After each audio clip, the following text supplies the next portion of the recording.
नमस्कार मित्रांनो, चला मग आज बनवूया आपण शेवग्याच्या शेंगेचे झणझणीत असे कालवण। तर बघत असाल मी कढई तापत ठेवलेली आहे, त्याच्यामध्ये मी तेल सोडत आहे। एक मोठा चमचा तेल घेतलेला आहे, त्यामध्येच आपण थोडीशी मोहरी टाकून घेऊया आणि त्याच्यामध्ये कढीपत्ताही थोडासा टाकूया आपण। जोर अशी मोहरी तडतडायला लागली की आपण त्याच्यामध्ये जिरे टाकणार आहोत।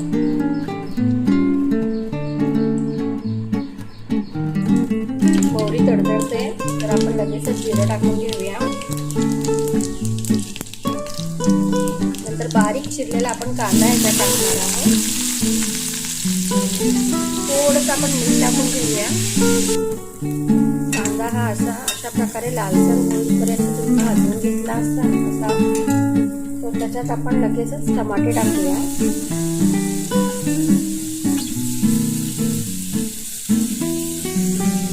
आणि त्यामध्येच आपण चेचून घेतलेले अद्रक लसूण पण टाकूया आणि व्यवस्थित ह्याला परतवून घेऊया आपण।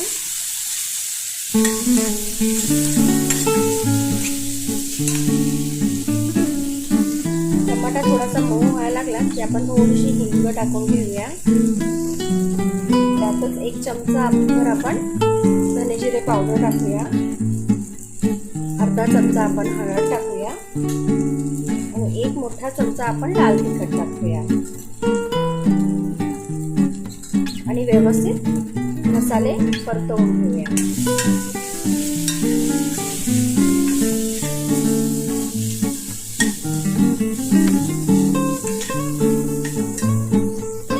मसाले परतून झालेले आहेत तर त्याच्यातच आपण स्वच्छ धुवून ठेवलेली मुगाची डाळ आपण टाकूया।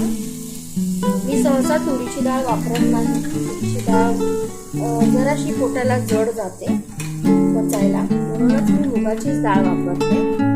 तर ह्या मुगाच्या डाळीला आणि आपल्या मसाल्याला व्यवस्थित परतवून घेऊया।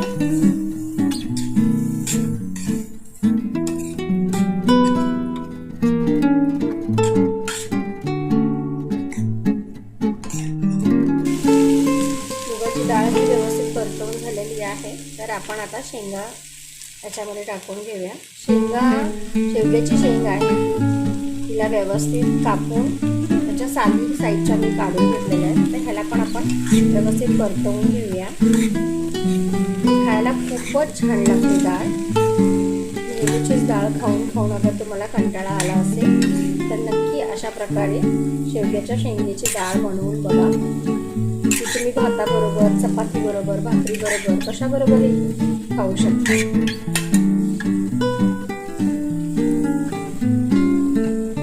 तो व्यवस्थित परतून झाल्यानंतर जसं तुम्हाला कालवण म्हणजे जसं तिखट हवं असेल तर तसा तुम्ही तिखट यूज करू शकता आणि जसं तुम्हाला घट्ट हवं असेल त्यावेळेसच तुम्ही पाणी वापरू शकता। तर मी ह्याच्यामध्ये जेमतेम 2 ग्लास पाणी घालणार आहे, जेणेकरून शेंगाही आपल्या व्यवस्थित शिजतील आणि आपली डाळही व्यवस्थित शिजेल।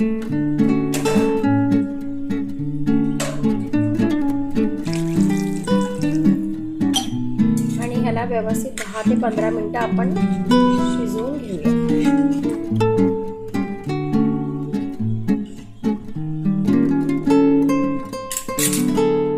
डाळ आपली शिजून तयार आहे, शेवग्याची डाळ। ह्याच्यावर आता आपण थोडीशी कोथिंबीर टाकून घेऊया आणि ही खाण्यासाठी एकदम तयार। तुम्ही नक्की अशा प्रकारे करून बघा। रेसिपी आवडल्यास चॅनलला सबस्क्राईब करा, रेसिपीला लाईक करा। काही चुकलं असेल तर नक्की मला कमेंट करून सांगा आणि आवडले असेल तरीसुद्धा कमेंट करून सांगा। धन्यवाद।